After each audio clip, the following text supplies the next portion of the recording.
আমরা আপ্লুত, আমরা কৃতজ্ঞতা প্রকাশ করি। আমরা সমস্ত রানাঘাট দক্ষিণের মানুষের কাছে নতমস্তকে প্রণাম জানাই, ছোটদেরকে ভালোবাসা জানাই এবং সর্বোপরি মমতা ব্যানার্জি, অভিষেক ব্যানার্জি এবং আমার নেতৃত্ব কর্মী সমর্থকদের কাছে আমরা চিরকৃতজ্ঞ।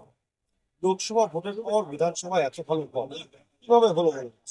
দেখুন, লোকসভা ভোটে একটা আঙ্গিকে মানুষ ভোট দিয়েছিলেন।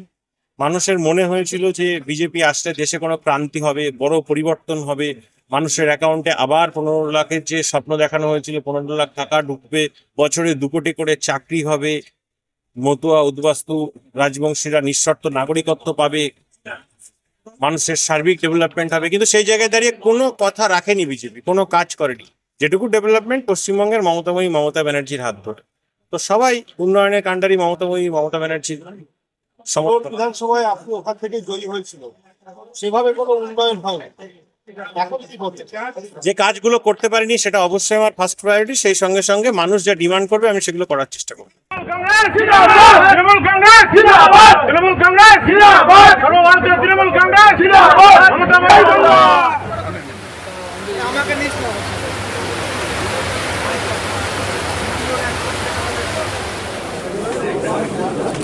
দুই রাউন্ডে 2159 লিড। কত? 2159 লিড। দুই রাউন্ডে 2159 লিড।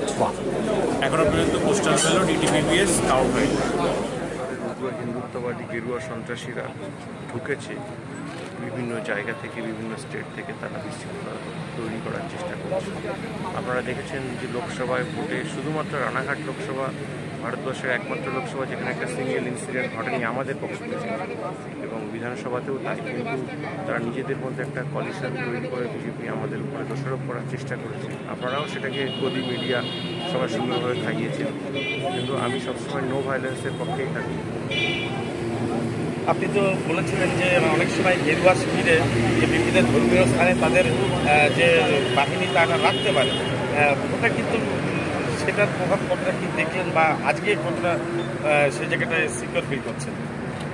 অলরেডি তারা বিশৃঙ্খলতা তৈরি করার জন্য শান্তিপুরে বাইরে থেকে দুষ্কৃতীদের ঢুকিয়েছিল, গেরুয়া সন্ত্রাসীদের, সেগুলোকে তাড়ানো হয়েছে। বিভিন্ন জায়গায় তারা স্থান পরিবর্তন করে করে গেরুয়া সন্ত্রাসীরা ছিল এবং আজও আছে।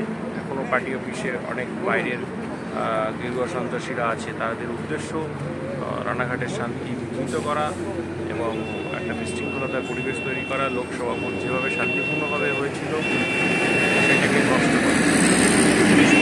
ভূমিকা নিয়ে কী বলবেন? পুলিশ প্রশাসনকে আমরা সবসময় সাপোর্ট করি, সবসময় আমাদের তরফ থেকে সম্পূর্ণ সহযোগিতা থাকে। একদমই